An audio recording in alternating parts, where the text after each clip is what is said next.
it's me, Jen, and I'm nothing if not intense. It's Saturday, August 3rd. Welcome to the Danley Deep Dive. With me, NINI, Part 8, Girl Interrupted. A quick review. I know it has been a number of months since my last video on this matter, so I thought a quick review of previous information would be in order. Also, I would like to address the 6th floor, and that being code for Marilou. If you recall, in Part 7 I gave you a pop quiz, basically running through all the evidence up to that point that places Marilou Danley in Las Vegas on October 1st, 2017. From players' cards, checks, vehicles, sightings by employees, to scanner traffic, officers on body-worn cameras saying that they had her in custody, the dispatch log that clearly states they have, quote-unquote, the female in custody at Mandalay Bay and Luxor Drive, to the various news reports stating that Metro had her in custody. There is a mountain of evidence that places Marilou Danley in Las Vegas on the night of October 1st, 2017. I have displayed much of that evidence in each of the 7 parts of the Danley Deep Dive series. All of those videos can be found on my channel under the playlist, The Danley Deep Dive. If a more in-depth review of the information is needed, that would be the place to go. The 6th floor. Some will say that I hinged my whole theory on the 6th floor being code for Marilou. While I cannot deny that I truly did think that, based off scanner traffic, that was never the peg that I hung my whole MLD theory on. Was it an easy leap to make based off of the only thing I had at that point, which was scanner traffic? Yes, it was an easy leap, partly because it happened within a short period of time of when the officer radioed in for help when they had her in custody at Mandalay Bay and Luxor Drive, and she's down there screaming her head off in the background.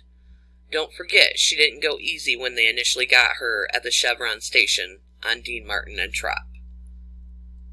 So when the body-worn camera footage was released of the 6th floor parking garage incident, it didn't really faze me because I knew they already had her in custody.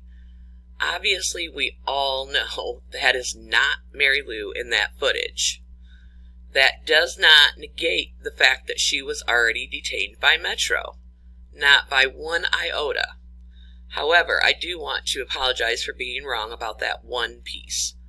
Hopefully I've explained my thought process and how I came to that conclusion honestly. Listen, Linda, don't throw the baby, Marilou, out with the bathwater, the chick that wasn't Marilou. I can admit when I am wrong, and I should have addressed this months ago. So again, I apologize and I appreciate your understanding. The body-worn camera footage is batch 2800674, if you must. But wait, if not code for Marilou, I do believe that the 6th floor was code for someone. I have my reasons. Do I have that all worked out quite yet? No, I don't. But I will, and I will share it with you at some point in this journey, down this unmannerly, crater-filled boulevard of crap that is the Las Vegas Massacre. The 6th floor has yet to be truly explored. It could possibly hold some clues to what went down that night, and in my head, shouldn't be dismissed quite yet. Yo, Bolo. I think we all remember the first press conference with Sheriff Joe. It happened at 1:30 a.m. on October 2nd. This is when he asked for the public's help in locating the companion of the shooter that was traveling with him. They showed us Marilou's picture and put out descriptions of 2 vehicles that they were interested in locating. The Fusion Center put together a flyer with that information and got it out to the officers. Then, just a little over 30 minutes later, at 2:06 a.m., apparently, per TASS, they reported that Marilou is out of the country until October 4th or 5th.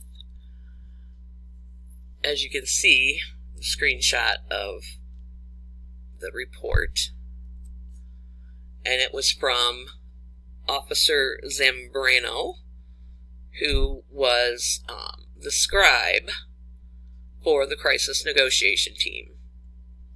And he did this whole, timelined event report. And I'll link that in the description.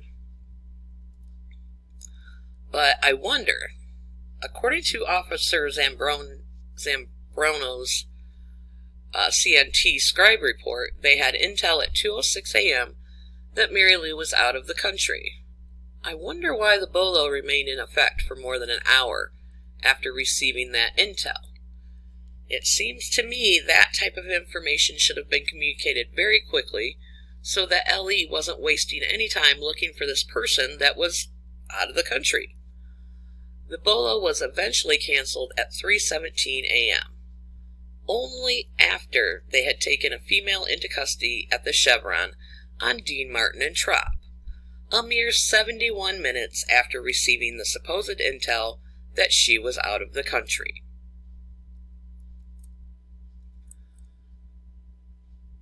There was a dispatch call at 2:24 a.m. Dispatch received a call from someone in California stating they possibly know the suspect, Marilou, and that she drives a red Hyundai. Dispatch passes this information on to the CP. About 5 minutes later, Zebra 51 contacts dispatch back asking for the event number. They seem interested in this caller. CP Control? CP. Just advise everybody that 0433 we had a peer calling in advising that they possibly know her suspect, Marilou. This peer is calling from California, advising the female drives a red Hyundai. See if we can get a phone number, and we're going to let the investigative details know. Okay, copy. I've got a phone number for that peer. We'll see if you want. Zebra 51. What's the event number of the person from California? You heard a copy. Just bring up the main event. This is working on. It's 3519. 35. For the person calling from California. 0433. 0433. Copy, thank you.